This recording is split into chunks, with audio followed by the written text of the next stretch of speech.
ಹಾಗೂ ಉಪಾಧ್ಯಕ್ಷರಾದಂತಹ ಸಿದ್ದಣ್ಣ ನರೇಗಲ್ ಹಾಗೂ ಪಿಡಿಒ ಆದಂತಹ ಹನುಮಂತ್ ಸರ್ ಅವರೇ ಹಾಗೂ ನನ್ನ ಆತ್ಮೀಯರಾದಂತಹ ಎಲ್ಲ ಗ್ರಾಮ ಪಂಚಾಯತಿ ಸದಸ್ಯರೇ ಹಾಗೂ ಇಲ್ಲಿ ನೆರೆದಂತಹ ಎಲ್ಲ ಗಣ್ಯ ವ್ಯಕ್ತಿಗಳೇ ಹಾಗೂ ಎಲ್ಲ ಮಾತೆಯರಿಗೂ ನನ್ನ ಅನಂತ ನಮಸ್ಕಾರಗಳು. ಇಲ್ಲಿ ಇವತ್ತು ನಾವು ನೋಡ್ತಾ ಇದ್ದೀವಿ, ಕೇಂದ್ರ ಸಂವಹನ ಇಲಾಖೆ ಶಿವಮೊಗ್ಗದ ಆಶ್ರಯದಲ್ಲಿ ಅನೇಕ ಕಾರ್ಯಕ್ರಮಗಳ ಅಡಿಯಲ್ಲಿ ಇನ್ನೂ ಒಂದು ಕಾರ್ಯಕ್ರಮ ಅಂದ್ರೆ ವಂದೇ ಮಾತರಂ ಗೀತೆಗೆ 150 ವರ್ಷಾಚರಣೆಯ ಸುಸಂದರ್ಭದಲ್ಲಿ ಇದು ಒಂದು ಕಾರ್ಯಕ್ರಮವನ್ನ ಇಲ್ಲಿ ಹಮ್ಮಿಕೊಳ್ಳಲಾಗಿದೆ. ಬ್ರಿಟಿಷರ ನಿದ್ದೆಯನ್ನ ಗೆಡಿಸಿದಂತಹ ಗೀತೆ ನಮ್ಮ ವಂದೇ ಮಾತರಂ ಗೀತೆ. ನಾವು ಭಾರತೀಯರು ನಮ್ಮ ಭೂಮಿಯನ್ನ ಕೇವಲ ಒಂದು ದೇಶ ಅಂತ ಹೇಳಿ ಪೂಜಿಸೋದಿಲ್ಲ. ನಮಗೆ ಇದು ಒಂದು ತಾಯಿಯಾಗಿ ನಾವು ಇದನ್ನ ಪೂಜಿಸ್ತೇವೆ. ಹಾಗೆ ವಂದೇ ಮಾತರಂ ಗೀತೆ ಇದು ನಮಗೆ ಕೇವಲ ಗೀತೆ ಆಗಿ ಉಳಿದಿಲ್ಲ, ಇದು ನಮಗೆ ಸ್ವಾತಂತ್ರ್ಯ ಹೋರಾಟದ ಒಂದು ಆತ್ಮ ಅಂತಾನೆ ನಾವು ಹೇಳ್ಬೋದು. ಇವತ್ತಿಗೂ ಈ ಸಂದರ್ಭದಲ್ಲೂ ಅನೇಕ ಸ್ವಾತಂತ್ರ್ಯ ಹೋರಾಟಗಾರರಿಗೆ ಮತ್ತು ಅನೇಕ ಈಗ ರಾಷ್ಟ್ರ ನಿರ್ಮಾಣ ಮಾಡುವಂತವರಿಗೆ ಈಗಲೂ ಈ ಗೀತೆ ಅತ್ಯಂತ ಸ್ಫೂರ್ತಿದಾಯಕವಾಗಿದೆ ಅಂತಾನೆ ಹೇಳ್ಬೋದು. ಈ ಕ್ಷಣಕ್ಕೂ ಪ್ರತಿ ಕ್ಷಣವೂ ಭಾರತೀಯರಿಗೆ ದೇಶಭಕ್ತರಿಗೆ ಇದು ಅತ್ಯಂತ ಸ್ಫೂರ್ತಿಯನ್ನ ನೀಡ್ತಾ ಇರುವಂತಹ ಅದ್ಭುತವಾದ ಒಂದು ಗೀತೆ ವಂದೇ ಮಾತರಂ ಗೀತೆ ಅಂತಾನೆ ಹೇಳ್ಬೋದು. ನಮ್ಗೆಲ್ಲರಿಗೂ ಗೊತ್ತಿದೆ, ಈ ಗೀತೆಯನ್ನ ರಚಿಸಿದಂತವರು ಒಬ್ಬ ಬಂಗಾಳದ ಕವಿ ಮತ್ತು ಕಾದಂಬರಿಕಾರರಾದಂತಹ ಬಂಕಿಂ ಚಂದ್ರ ಚಟರ್ಜಿ ಅವರು 1875ರಲ್ಲಿ ಈ ಗೀತೆಯನ್ನ ರಚಿಸಿದ್ರು. ಈ ಗೀತೆಯನ್ನ ರಚಿಸುವುದರ ಹಿಂದೆ ಒಂದು ರೋಚಕವಾದ ಕಥೆ ಇದೆ. ಅದೇನಪ್ಪಾ ಅಂತ ಹೇಳಿದ್ರೆ, ಬ್ರಿಟಿಷರು ಎಲ್ಲಾ ಸಭಾ ಸಮಾರಂಭಗಳಲ್ಲಿ ಒಂದು ಗೀತೆಯನ್ನ ಹಾಡ್ತಾ ಇದ್ರು, ಸೇವ್ ದಿ ಕ್ವೀನ್ ಅಂತ ಹೇಳಿ. ಆಗ ಅನೇಕ ದೇಶಭಕ್ತರಿಗೆ ಇದು ಸಿಟ್ಟನ್ನ ತರಿಸ್ತಾ ಇತ್ತು. ನಾವು ಯಾಕೆ ಬ್ರಿಟನ್ ರಾಣಿಯ ಗೀತೆಯನ್ನ ಹಾಡಬೇಕು? ಹಾಗಾಗಿ ಅಂತ ಸಿಟ್ಟು ಬಂದ ಒಬ್ಬ ವ್ಯಕ್ತಿಯಲ್ಲಿ ಬಂಕಿಂ ಚಂದ್ರ ಚಟರ್ಜಿ ಅವರು ಕೂಡ ಒಬ್ಬರಾಗಿದ್ರು. ಹಾಗಾಗಿ ಅವರು ರೊಚ್ಚಿಗೆದ್ದು ಒಂದು ಗೀತೆಯನ್ನ ರಚಿಸ್ತಾರೆ. ಆ ಗೀತೆನೇ ವಂದೇ ಮಾತರಂ ಗೀತೆ. ಇದರಲ್ಲಿ ಸಂಪೂರ್ಣವಾಗಿ ಅವರು ಹೇಗೆ ಬ್ರಿಟಿಷರು ಸೇವ್ ದಿ ಕ್ವೀನ್ ಅವರ ರಾಣಿಯನ್ನ ಹೊಗಳಲಿಕ್ಕೆ ಬರೀತಿದ್ರಲ್ಲ, ಹಾಗೆ ಅವರು ಬಂಕಿಂ ಚಂದ್ರ ಚಟರ್ಜಿ ಅವರು ಏನ್ ಮಾಡ್ತಾರೆ ಅಂದ್ರೆ ಸಂಪೂರ್ಣವಾಗಿ ಈ ಗೀತೆಯಲ್ಲಿ ನಮ್ಮ ಭಾರತ ಮಾತೆಯನ್ನ ತಾಯಿಯಾಗಿ ಇವರು ಹೊಗಳ್ತಾರೆ. ಹೇಗಿದೆ ಅಂತ ಗೀತೆ ಅಂತ ಹೇಳಿದ್ರೆ ನಿಮ್ಗೆಲ್ಲರಿಗೂ ಗೊತ್ತಿದೆ. ಅವರು ಹೇಳ್ತಾರೆ, ವಂದೇ ಮಾತರಂ ತಾಯಿ ನಿನಗೆ ನಾನು ನಮಸ್ಕರಿಸುತ್ತೇನೆ, ಸುಜಲಾಂ ಸುಫಲಾಂ ಅಂದ್ರೆ ಸಂಪತ್ಭರಿತವಾಗಿ ನೀರು ಮತ್ತು ಹಣ್ಣಿನಿಂದ ಸಮೃದ್ಧವಾಗಿರುವಂತ, ಮಲಯಜ ಶೀತಲ ಚಂದನದ ಗಾಳಿಯ ತಂಪಾದ ಗಾಳಿಯಿಂದ ಸಮೃದ್ಧವಾದಂತಹ, ಸಸ್ಯ ಶ್ಯಾಮಲ ಅಂದ್ರೆ ಹಸಿರು ಬೆಳೆಯಿಂದ ಸಂಪೂರ್ಣವಾಗಿ ಕಂಗೊಳಿಸುವಂತ ಮಾತೆ ನಿನಗೆ ಅನಂತ ನಮಸ್ಕಾರಗಳು, ವಂದನೆಗಳು ಅಂತ ಹೇಳ್ತಾರೆ.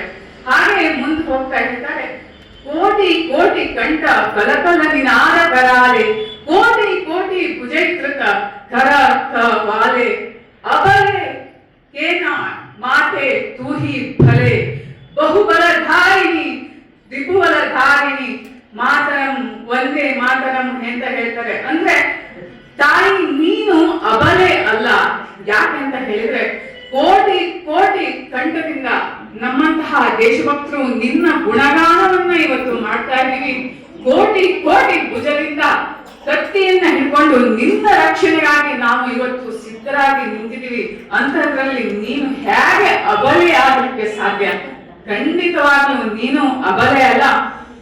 ಈ ನಮ್ಮಂತಹ ದೇಶಭಕ್ತ ಪುತ್ರರನ್ನ ಹೊಂದಿದಂತಹ ನೀನು ಈ ವಿಶ್ವದಲ್ಲಿ ಅತ್ಯಂತ ಸರ್ವಶ್ರೇಷ್ಠರು, ಶಕ್ತಿಶಾಲಿ ಅಂತ ಹೇಳಿ ಅವರು ಈ ಗೀತೆಯಲ್ಲಿ ಹಾಗೇನೆ ಮುಂದುವರಿತಾ ಅವರು ಹೇಳ್ತಾರೆ, ನೀನೇ ಜ್ಞಾನ, ನೀನೇ ಧರ್ಮ, ನೀನೇ ಹೃದಯ, ನಮ್ಮ ತೋಳ್ಬಲ ಶಕ್ತಿ ಎಲ್ಲ ಕೂಡ ನೀನೇ ಆಗಿದ್ದೀಯ ತಾಯಿ.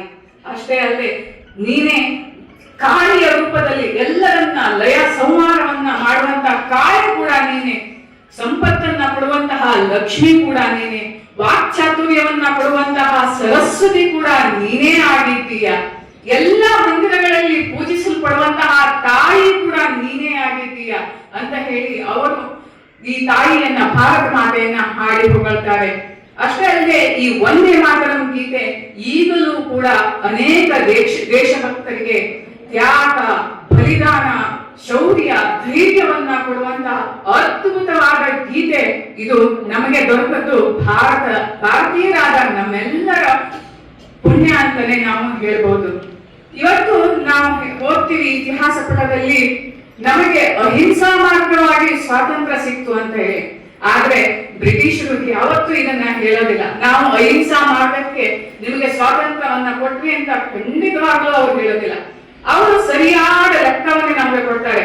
ಅವ್ರು ಹೇಳ್ತಾರೆ, ನಾವು ಸುಮಾರು 7,32,780 ಜನರನ್ನ ಗಲ್ಲಿಗೇರಿಸಿದೀವಿ. ಹಾಗೆ ಸುಮಾರು ಒಂದು 4,50,000 ಜನರನ್ನ ಗುಂಡಿಕ್ಕಿ ಕೊಂದಿದ್ದೀವಿ ಅಂತ ಹೇಳಿ ಅವ್ರು ಸರಿಯಾದ ಲೆಕ್ಕವನ್ನೇ ಕೊಡ್ತಾರೆ. ಆದ್ರೆ ಈ ಲೆಕ್ಕದಲ್ಲಿ ವಯೋವೃದ್ಧರಾದಂತಹ ಲಾಲಾ ಲಜಪತ್ ರಾಯರಂತಹ ವಯೋವೃದ್ಧರನ್ನ ರಸ್ತೆಯಲ್ಲಿ ಲಾಠಿಯಿಂದ ಹೊಡೆದು ಕೊಂದಂತಹ ಲೆಕ್ಕವನ್ನ ಅವರು ಕೊಡೋದಿಲ್ಲ. ಅಷ್ಟೇ ಅಲ್ಲ, ನಾವು ಇವತ್ತು ಉಪ್ಪಿನ ಸತ್ಯಾಗ್ರಹ ಅಹಿಂಸಾ ಮಾರ್ಗದಿಂದ ನಡೆದಿದ್ದು ಅಂತ ಹೇಳಿ ಒಬ್ಬ ಅಮೆರಿಕಾದ ಪತ್ರಕರ್ತ ಮಿಸ್ಟರ್ ವೆಬ್ ಮಿಲ್ಲರ್ ಅವರು ಒಂದು ದರಸಾನದಲ್ಲಿ ನಡೆದಂತಹ ಉಪ್ಪಿನ ಸತ್ಯಾಗ್ರಹದ ಬಗ್ಗೆ ವರ್ಣನೆ ಮಾಡ್ತಾ ಹೇಳ್ತಾರೆ, ಸುಮಾರು 6 ಜನ ಬ್ರಿಟಿಷ್ ಸೈನಿಕರು 400 ಪೊಲೀಸರೊಂದಿಗೆ ಅಲ್ಲಿ ಸಿದ್ಧರಾಗಿ ನಿಂತ್ಕೊಂಡಿದ್ರಂತೆ. 5 ಅಡಿ ಉದ್ದದ ಒಂದು ಉಕ್ಕಿನ ಲಾಠಿ ಇಟ್ಕೊಂಡು, ಮತ್ತೆ ಅಕಸ್ಮಾತ್ ಏನಾದ್ರು ನಮ್ಮವರು ಗಲಾಟೆ ಮಾಡಿದ್ರೆ ಅವರನ್ನ ಬಂದೂಕಿನಿಂದ ಕೊಲ್ಲಬೇಕು ಅಂತ ಹೇಳಿ 400 ಪೊಲೀಸರೊಂದಿಗೆ ಅವರು ಸಿದ್ಧವಾಗಿ ನಿಂತ್ಕೊಂಡಿದ್ರಂತೆ. ದೂರದಿಂದ ಸತ್ಯಾಗ್ರಹ, ಅಹಿಂಸಾ ಸತ್ಯಾಗ್ರಹ ಮಾಡ್ಲಿಕ್ಕೆ, ಉಪ್ಪಿನ ಸತ್ಯಾಗ್ರಹ ಮಾಡ್ಲಿಕ್ಕೆ ಜನರು ಬರ್ತಾರೆ. ಅವಾಗ ಆದೇಶ ಆಗುತ್ತೆ ಅವರನ್ನ ಹೊಡಿಲಿಕ್ಕೆ. ಪ್ರತಿಯೊಬ್ಬರಿಗೆ ತಲೆ ಮೇಲೆ 20 ಲಾಠಿ ಏಟುಗಳಿಂದ ಹೊಡಿತಾರಂತೆ. 3-4 ನಿಮಿಷದಲ್ಲಿ ಎಲ್ಲರೂ ಹೆಣವಾಗುತ್ತಾರಂತೆ. ಅಲ್ಲಿ ರಕ್ತದ ಕೋಡಿ ಹರಿತು ಅಂತ ಹೇಳಿ ಅವರು ವರ್ಣನೆಯನ್ನ ಮಾಡ್ತಾರೆ. ಮುಂದುವರಿತಾ ಹೇಳ್ತಾರೆ, ಅವರು ಒಂದು ಹಂಗಾಮಿ ಆಸ್ಪತ್ರೆಗೆ ಹೋಗಿ ನೋಡ್ತಾರಂತೆ. ಅಲ್ಲಿ 320 ಜನರನ್ನ ಅವ್ರು ಸರಿಯಾಗಿ ಲೆಕ್ಕ ಮಾಡ್ತಾರಂತೆ. ಯಾರಿಗೂ ಕೂಡ ಅಲ್ಲಿ ಶುಶ್ರೂಷೆ ಸಿಗದೆ ಅವರೆಲ್ಲ ನರಳಾಡ್ತಾ ಇದ್ರು ಅಂತ ಹೇಳಿ ಅವರು ಹೇಳ್ತಾರೆ. ಅವ್ರು ಹೇಳ್ತಾರೆ ಮುಂದುವರಿತಾ, ನಾನು ಸುಮಾರು ಒಂದು 18-20 ರಾಷ್ಟ್ರಗಳಲ್ಲಿ ತಿರುಗಾಡಿದ್ದೀನಿ, ಆದ್ರೆ ಇಂತಹ ಭಯಾನಕವಾದ ದೃಶ್ಯವನ್ನ ನಾನು ಎಲ್ಲಿ ಕೂಡ ನೋಡ್ಲಿಲ್ಲ ಅಂತ ಹೇಳಿ ಅವರು ವರ್ಣನೆ ಮಾಡ್ತಾರೆ. ಅಂದ್ರೆ ಹಿಂದಿನ ಕಾಲದಲ್ಲಿ ಏನು ಈಗ ಪ್ರಾಣವನ್ನ ತ್ಯಾಗ ಮಾಡಿ ಇವತ್ತು ನಾವು ಒಂದು ಸುಂದರವಾದ ಕನಸನ್ನ ನಮ್ಮ ಮಕ್ಕಳಿಗೋಸ್ಕರ ಕಾಣ್ತೀವಿ ಅಲ್ವಾ. ನಮ್ಮ ಮಕ್ಕಳು ಚೆನ್ನಾಗಿ ಓದ್ಬೇಕು, ನಾವು ಮನೆ ಕಟ್ಟಬೇಕು, ದೊಡ್ಡ ದೊಡ್ಡ ಗಾಡಿಯಲ್ಲಿ ತಿರುಗಾಡ್ಬೇಕು, ನಮ್ಮ ಮಕ್ಕಳು ಡಾಕ್ಟರ್ ಆಗ್ಬೇಕು, ಇಂಜಿನಿಯರ್ ಆಗ್ಬೇಕು, ಹೀಗೆ ಸುಂದರವಾದ ಕನಸನ್ನ ನಾವು ಕಾಣ್ತೀವಿ. ಆದ್ರೆ ಹಿಂದಿನ ಕಾಲದಲ್ಲಿ ನಮ್ಮ ಸ್ವಾತಂತ್ರ್ಯ ಹೋರಾಟಗಾರರು ಯಾವ ಕನಸನ್ನೂ ಕಾಣಲಿಲ್ಲ. ಅವರು ಕಂಡಿದ್ದು ಒಂದೇ ಒಂದು ಕನಸು, ಅದೇ ವಂದೇ ಮಾತರಂ. ಅವರು ಸುಮಾರು ನಾವು ಈಗ ಇತಿಹಾಸದ ಪುಟಗಳನ್ನ ತೆಗೆದು ನೋಡಿದಾಗ ನೋಡ್ತೀವಿ, ನಾವು ಅಲ್ಲಿ ಬಲಿದಾನವನ್ನ ಮಾಡಿದವರು ಕೇವಲ 14ರಿಂದ 45 ವರ್ಷದ ಯುವಕರು, ಅನೇಕ ಯುವಕರು ಬಲಿದಾನವನ್ನ ಮಾಡ್ತಾರೆ.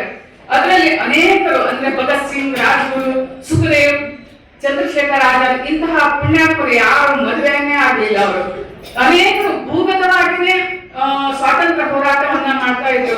ಅನೇಕ ತಾಯಿಗೆ ಇವತ್ತು ನನ್ನ ಮಗ ಸರಿಯಾಗಿ ಊಟ ಮಾಡಿದ್ರೆ ಸಾಕಪ್ಪ, ಇವತ್ತು ನನ್ನ ಮಗ ಬದುಕಿದ್ರೆ ಸಾಕಪ್ಪ ಅನ್ನುವ ಭಾವನೆ ಅಷ್ಟೇ ಇತ್ತು. ಅನೇಕ ಸರಿ ನಾವು ಚಲನಚಿತ್ರಗಳಲ್ಲೂ ನೋಡ್ತೀವಿ, ಅಪರೂಪಕ್ಕೆ ಮಗ ಬಂದಿರ್ತಾನೆ, ಒಂದು ಅವಾಗೆಲ್ಲ ಇಂತಹ ಲೈಟ್ ಇರ್ಲಿಲ್ಲ, ಸೌಕರ್ಯಗಳು ಇರ್ಲಿಲ್ಲ, ಏನಿದ್ರು ಬೆಂಕಿ ಒಲೆಯಲ್ಲಿ ಅಡಿಗೆ ಮಾಡ್ಬೇಕಾಗಿತ್ತು. ರಾತ್ರಿ ಹೊತ್ತಿನಲ್ಲಿ ಗುಪ್ತವಾಗಿ ಮನೆಗೆ ಬರ್ತಿದ್ರು ಮಕ್ಕಳು. ಏನಾದ್ರು ಅಡಿಗೆ ಮಾಡಿ ಹಾಕೋಣ ಅಂದ್ರೆ ಪಕ್ಕದ ಮನೆಯವರಿಗೆ ಗೊತ್ತಾಗ್ಬಿಟ್ಟಿತ್ತು, ಓ ಈ ಮಗ ಇವತ್ತು ಬಂದಿದ್ದಾನೆ, ಸ್ವಾತಂತ್ರ್ಯ ಹೋರಾಟಕ್ಕಾಗಿ ಭೂಗತವಾಗಿದ್ದ ಮಗ ಇವತ್ತು ಬಂದಿದ್ದಾನೆ ಅಂತ ಹೇಳಿ ಅಡಿಗೆ ಮಾಡಿ ಬಡಿಸೋದ್ರೊಳಗಡೆ ಅವರು ಬ್ರಿಟಿಷರಿಗೆ ಹೇಳ್ಬಿಟ್ಟಿದ್ರು, ಬಂದು ಹಿಡ್ಕೊಂಡು ಹೋಗ್ಬಿಟ್ಟಿದ್ರು. ಅಂದ್ರೆ ಇಂತಹ ಸ್ಥಿತಿಯನ್ನ ನಮ್ಮ ಹೋರಾಟಗಾರರು, ಸ್ವಾತಂತ್ರ್ಯ ಹೋರಾಟಗಾರರು ಇವತ್ತು ಅನುಭವಿಸಿದ್ದಾರೆ. ಅದರ ಫಲವಾಗಿ ನಾವು ಇವತ್ತು ಸುಂದರವಾದ ಕನಸನ್ನ ಕಾಣಲಿಕ್ಕೆ ಸಾಧ್ಯ, ನಮ್ಮ ಮಕ್ಕಳ ಸಲುವಾಗಿ ಅಂತಾನೆ ಹೇಳ್ಬೋದು. ಇವರಿಗೆಲ್ಲ ಸ್ಫೂರ್ತಿಯನ್ನ ಕೊಟ್ಟಂತ, ಅಂದ್ರೆ ಅಷ್ಟು ತಲೆಯ ಮೇಲೆ ಲಾಠಿ ಏಟುಗಳನ್ನ ತಿನ್ನುವಂತಹ, ಬರಿಮೆ ಮೇಲೆ ಲಾಠಿ ಏಟುಗಳನ್ನ ತಿನ್ನುವಂತಹ ಒಂದು ಸ್ಫೂರ್ತಿಯನ್ನ ಕೊಟ್ಟಂತಹದ್ದು ಗೀತೆ ಈ ವಂದೇ ಮಾತರಂ ಗೀತೆ ಅಂತಾನೆ ಹೇಳ್ಬೋದು. ಈ ವಂದೇ ಮಾತರಂ ಗೀತೆಗೆ ಕರ್ಜನ್ ಬಂಗಾಳವನ್ನ ವಿಭಜನೆ ಮಾಡಿದಾಗ ಅಲ್ಲಿ ಈ ಬಂಗಾಳವನ್ನ ವಿಭಜನೆ ಮಾಡಬಾರ್ದು ಅಂತ ಹೇಳಿ ಜೋರ ಜಯಘೋಷ ಶುರುವಾಗುತ್ತೆ, ವಂದೇ ಮಾತರಂ ಜಯಘೋಷ ಶುರುವಾಗುತ್ತೆ. ಕರ್ಜನ್ನ ಶಿಷ್ಯ ಏನ್ ಮಾಡ್ತಾನೆ ಅಂದ್ರೆ ಈ ವಂದೇ ಮಾತರಂ ನಿಷೇಧ ಮಾಡಿಬಿಡ್ತಾನೆ. ಆ ನಿಷೇಧ ಮಾಡಿದ ತಕ್ಷಣ ಇದು ಭಾರತದಾದ್ಯಂತ ಒಂದೇ ಮಾತರಂ ಗೀತೆ ಎಲ್ಲ ಕಡೆ ಪ್ರಸಾರ ಆಗ್ಬಿಡ್ತದೆ. ಅದು ಸ್ವಾತಂತ್ರ್ಯ ಹೋರಾಟದ ಒಂದು ಮಹಾ ಮಂತ್ರವಾಗಿ ಪರಿಣಮಿಸುತ್ತೆ. ಇವತ್ತು ನಾವೆಲ್ಲರೂ ತಿಳ್ಕೋಬೇಕಾಗಿರೋದು ಏನಂದ್ರೆ, ಬರೀ ಸ್ವಾತಂತ್ರ್ಯ ಹೋರಾಟ ಆಯ್ತು ನಿಜ, ಆದ್ರೆ ಇವತ್ತು ನಾವು ಮೈಮರೆತು ಜೀವನವನ್ನ ಮಾಡಿದ್ರೆ ಮುಂದಿನ ಪೀಳಿಗೆಯವರು ಸಹ ಅಂತವೇ ಒಂದು ಬಲಿದಾನವನ್ನ ಕೊಡಬೇಕಾಗತ್ತೆ. ಇದು ನಮ್ಮ ಮನಸ್ಸಿನಲ್ಲಿ ಇರಬೇಕಾಗತ್ತೆ. ಇವತ್ತೇ ನಾವು ನೋಡ್ತೀವಿ, ಕನ್ನಡ ಭಾಷೆ ಅಂದ್ರೆ ಕೇವಲ ದೇಶದ ಗಡಿಯನ್ನ ರಕ್ಷಣೆ ಮಾಡೋದಷ್ಟೇ ಹೋರಾಟ ಅಲ್ಲ, ರಕ್ಷಣೆ ಅಲ್ಲ, ಭಾಷೆ ಕೂಡ ಅಲ್ಲಿ ಭಾಷೆ, ನಾಡು ನುಡಿ ಅಂತ ಹೇಳಿ ಹೇಳ್ತಾರೆ. ನಾಡು ನುಡಿಯ ರಕ್ಷಣೆಯ ಜವಾಬ್ದಾರಿ ನಮ್ಮೆಲ್ಲರ ಕರ್ತವ್ಯ ಆಗಿದೆ. ಕೊನೆಯದಾಗಿ ಹೇಳಬೇಕು ಅಂತ ಹೇಳಿದ್ರೆ, ನಾವೆಲ್ಲರೂ ಮೈಮರೆತು ಜೀವನವನ್ನ ಮಾಡದೆ ಸ್ವಾತಂತ್ರ್ಯ ನಮಗಾಗಿ ಬಲಿದಾನವನ್ನ ಮಾಡಿದಂತ ಇವರನ್ನ ಸ್ಮರಿಸ್ತಾ, ಈ ನಮ್ಮ ಅದ್ಭುತವಾದ ಗೀತೆಯನ್ನ ಕೊಟ್ಟಂತಹ ಬಂಕಿಂ ಚಂದ್ರ ಚಟರ್ಜಿ ಅವರಿಗೆ ಅನಂತ ವಂದಿಸ್ತಾ, ಕೊನೆಯದಾಗಿ ಸಂಕ್ಷಿಪ್ತವಾಗಿ ಹೇಳೋದಾದ್ರೆ, ಒಂದೇ ಮಾತ್ರ ಭಾರತ ಮಾತೆಯ ಶ್ರೇಷ್ಠತೆ, ಅಸಾಮಾನ್ಯ ಶಕ್ತಿ ಮತ್ತು ಪವಿತ್ರತೆಯನ್ನ ಹಾಡಿ ಹೊಗಳುವ ಒಂದು ರಾಷ್ಟ್ರೀಯ ಗೀತೆ ಆಗಿದೆ ಅಂತ ಹೇಳಿಕ್ಕೆ ಇಷ್ಟಪಡ್ತೇನೆ. ನನಗೆ ಇಷ್ಟೊಂದು ಸುಂದರವಾದ ಕಾರ್ಯಕ್ರಮದಲ್ಲಿ ಅವಕಾಶ ಕೊಟ್ಟಂತಹ ಎಲ್ಲರಿಗೂ ನನ್ನ ಅನಂತ ಧನ್ಯವಾದಗಳನ್ನು ಹೇಳ್ತಾ ನನ್ನ ಮಾತನ್ನು ಮುಗಿಸ್ತೇನೆ. ಒಂದೇ ಮಾತು.